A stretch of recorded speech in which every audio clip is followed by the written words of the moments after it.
Olá, gente! Mais um Papo de Cobra e nessa semana a gente vai atender alguns pedidos. O pessoal tem pedido muito uma cobra asiática, que é a Crates, o gênero Bungarus, né? Então, se você quer saber mais sobre essa cobra, fica aqui nesse vídeo que a gente vai falar muito sobre essa cobra que é bem interessante e o pessoal tem pedido bastante.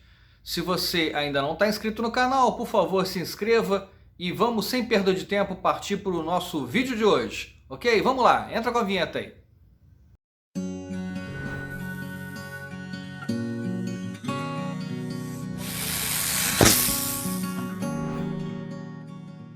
As Crates são serpentes altamente venenosas da família Elapidae. Elas pertencem ao gênero Bungarus e contêm 17 espécies. Metade dessas espécies estão relacionadas a um enorme número de mortes por picada de cobra na região da Ásia. As Crates podem ser encontradas no oeste da Ásia e também na Indonésia.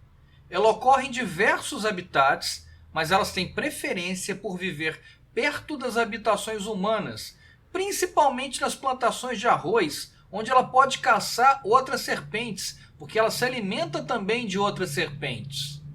O interessante é que as Crates apresentam um comportamento muito tímido e tranquilo durante o dia, mas à noite se trata de uma espécie muito agressiva, principalmente quando ela se sente ameaçada. Das 14 espécies de Crate, a gente vai destacar agora a Crate comum, da espécie Bungarus ceruleus. Ela é uma das 4 grandes cobras causadoras de acidentes na Ásia.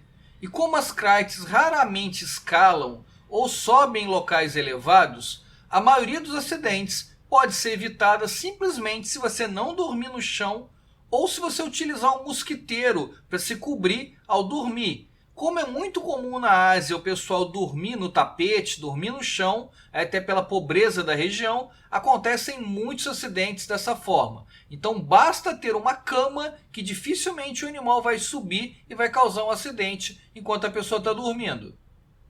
Vamos falar agora de algumas espécies mais comuns de Crates.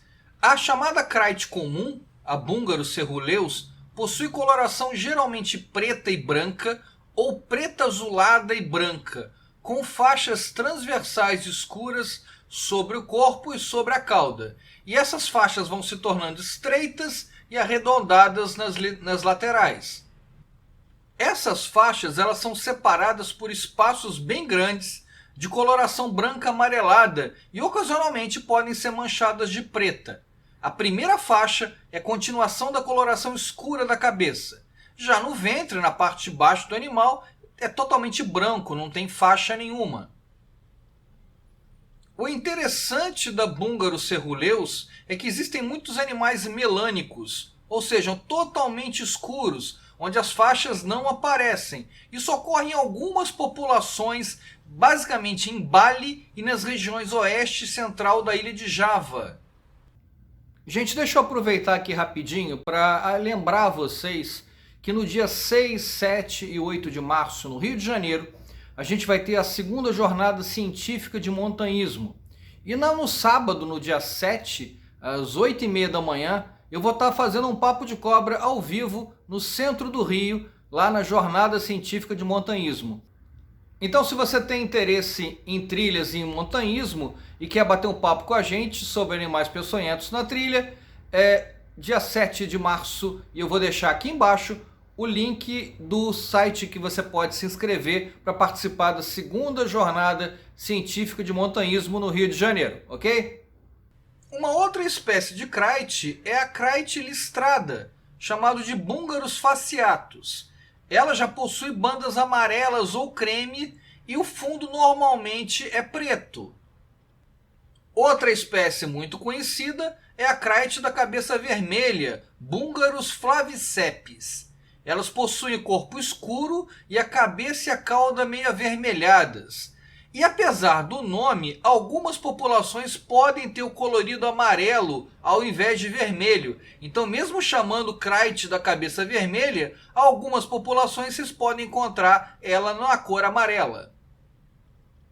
E o que elas comem? As Crites se alimentam principalmente de outras serpentes e até mesmo canibalizam animais da mesma espécie, da sua própria espécie. Mas além de serpentes, ela pode se alimentar também de pequenos mamíferos, ratos, camundongos, mas também de lagartos e de sapos. E os jovens podem comer até alguns artrópodos. Como eu falei, os venenos das búngaros são muito potentes. E ele é composto basicamente por neurotoxinas que destroem o sistema nervoso e vão induzir a paralisia muscular. Toda a musculatura da pessoa picada fica paralisada.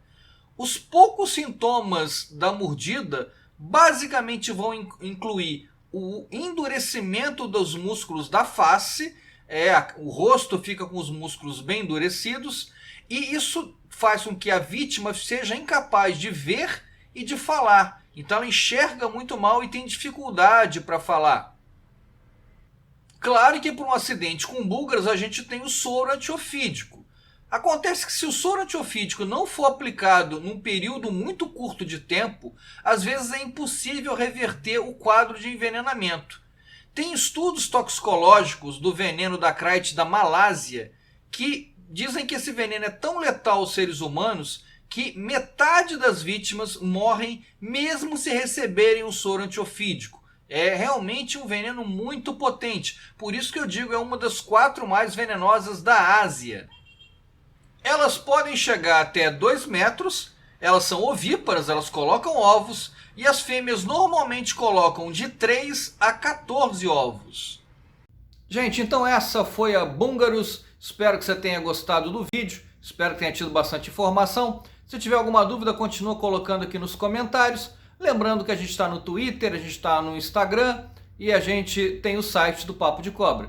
Então a gente está à tua disposição com perguntas e curiosidades. Obrigado pela presença, se inscreve no canal, não se esquece. Quarta-feira que vem a gente está de novo aqui com mais um Papo de Cobra.